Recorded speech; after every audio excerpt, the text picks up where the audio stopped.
So in order to explain all of this to people who are not that accustomed to even thinking in vibrational terms, we've fashioned this analogy of this vortex version of you. And we've been saying to you, we wrote a whole book about it, get in the vortex, and then apply your effort or your thought or your vocabulary to something.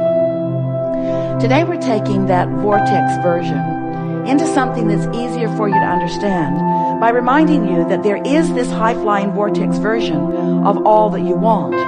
But there's also a vortex version of what you don't want. Because every time you give thought to anything, you send a vibration that precedes the actuality of it into motion. So there are all kinds of probabilities that you've set into motion. Successful ones, unsuccessful ones, happy ones, unhappy ones. In other words, you've been creating a lot of realities that you're not yet living because you've been sifting through life and you've been setting a lot of things into motion. We've been saying to you for a number of years that before anything comes into manifestation, that there is a vibrational version of it. And some of you have been thinking about that vibrational version. We don't want you to consider too much this vibrational buffet. We want you to trust that all things are possible, and then we want you to tune your frequency to the one that will yield you the things that you want. So, just for sake of explanation, we'd like to say to you that there are many potential grids, spinning vibrational grids, that you could be choosing at any moment in time. You could wake up discouraged.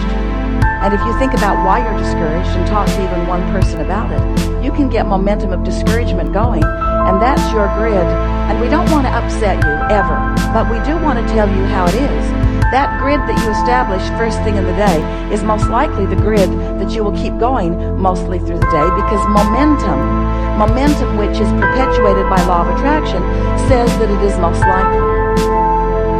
We've been telling you a story for a while. It's a story really that we get from you, because sometimes it sounds to us as if you are saying, Abraham, I have fallen out of an airplane and I do not have a parachute. What do you suggest that I now do? And we like to say to you under those conditions, hang on, it'll be over in a little bit. Because there's not much that you are likely to do that's going to change that momentum. You get the sense of what we're talking about. And in like manner, sometimes you get momentum established that while it is not that critical, it's likely that nothing that you're going to do in terms of action or conversation, you're not going to talk yourself out of negative momentum. Sometimes you say, well, I want closure. Or sometimes you say, well, I just want to get to the bottom of it. And we say, there's no bottom. You cannot get to the bottom of negative momentum, because attention to a subject only perpetuates it. It's only going to spin faster. It's only going to spin more. There's only going to be more momentum. And it's only going to then accomplish a wider sweep to sweep more stuff in and bring it right to you. Don't you know that? Haven't you ever been in the middle of a conversation? It's better if you find yourself at the beginning of it, but haven't you ever been in the middle of a conversation and you know that there's no way out of it? You know you're going to crash and burn before it's over, because you can't stop the momentum. Now, this may sound odd to you coming from us, who has written book after book after book with process after process after process, all with the intent of helping you slow that momentum. But we want to say to you that while you could pivot, you got to do it early before the momentum really gets strong. While you could find a better feeling thought, you got to do it early before the momentum gets too strong. And really, what we are saying to you today is, if you will just be aware of what momentum is, and once momentum gets going, we like to describe to you, and we know you get this, you're standing at the top of the hill with your car, you're in San Francisco, a really good hill going all the way down into the bay, and your car is perched right on the crest of the hill, and it has no parking brake set, and the car is in neutral, and just for fun, you decide you're just going to nudge your car just a little bit, just to see what happens, and it begins to move, ever so slowly at first, and then you remember you really like this car. And you also remember that you don't really want any negative repercussion from your car barreling down the hill. And so before it really gets going, you just step out right in front of it and you let it bump up against you and it stops. All is well. You wouldn't want to be at the bottom of the hill trying to stop that momentum, would you? So you understand that once momentum gets going, it gets more speed, it has more force, it collects more of everything that moves along with it. And so we want you to let the cornerstone of this discussion today be around the subject of momentum, because law of attraction is the momentum perpetuator. Law of attraction will gather momentum to whatever you give your attention to. When you find a thought and you focus upon it, and you stay focused upon that thought for as little as 17 seconds, momentum ensues, because another thought like it joins it. And then another thought like it joins it. Another 17 seconds, another 17 seconds. By the time you've done that 4 times and you cross that 68-second mark, you've got significant enough momentum going that you pretty much have to take a nap in order to stop that momentum. So when we say to you, it's a good idea to get out ahead of manifestation, what we're really talking about is deciding how you want to feel first, earlier in the day. It's like seeing those discs stacked up, those spinning discs: depression, fear, anger, frustration, overwhelmment, hopefulness, eagerness, passion, love.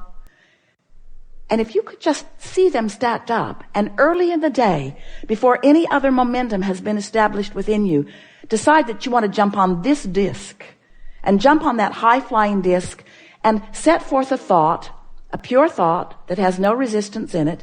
You'll have to feel around till you find them, because it really is a personal thing.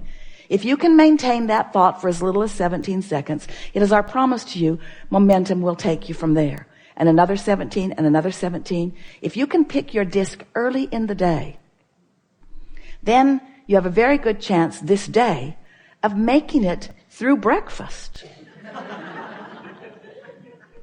Feeling better. Now, you might not make it all the way to breakfast. You might not make it all the way through breakfast, because the fact of it is you've got other momentums going, and there are trigger points all around your life that are going to activate them. But if every morning for just a little while you wake up intent on finding that good feeling disc and managing to accomplish it, and then allowing that momentum to ensue, what you're going to begin to discover is the momentum on those other discs will peter out, because the only thing that keeps them spinning, it really is like that plate spinning act where the genius throws the plates up into the air and keeps them going, and he keeps them going, and he keeps them going. Have you seen him? He runs down there and keeps that going, and he runs down there and keeps that going. It's only his attention to them that keeps them going. And the same is true of your discs. It's only your attention to them that keeps them going. And there are a whole lot of discs on your spinning disc act that you would be well to let go for lack of attention. Just let them fall from your experience, and just keep the ones going that you want to keep going, because you have a vortex version of so many wonderful things. And as you accomplish a vibrational pattern or habit that equals them, then all kinds of manifestations, starting with a great idea. A great idea is a manifestation. An impulse is a manifestation. That feeling to go into that restaurant, and then a conscious thought, no, that's not the right one for me. And then the feeling being there stronger. Those are impulses. Those are inspirations. That is momentum that is offered from your broader perspective, that when you are in the vicinity of them, in time, if you play this game just a little while of selecting your disc early on, you'll begin to notice that all things that matter to you will begin flowing into your experience in a much more satisfying and fulfilling way. So then, Abraham, what do we do with all of those other processes? What's the point? Should I be trying at all? And we say, if you will just let your dominant intent for a little while be, I'm going to do everything I can to allow good feeling momentum to increase, and everything I can to let the not good feeling momentum dissipate. In other words, just don't continue to throw gasoline on the fires that you don't want to keep going. You're going to discover that all of this business of understanding vibration, of understanding the law of attraction, of being the point of attraction that you want to be, and of creating your reality in the way you mean to, is so much easier than it has ever been for you before. We're eager to talk with you about anything that matters. It's all good. Where do you want to begin? On the aisle right here.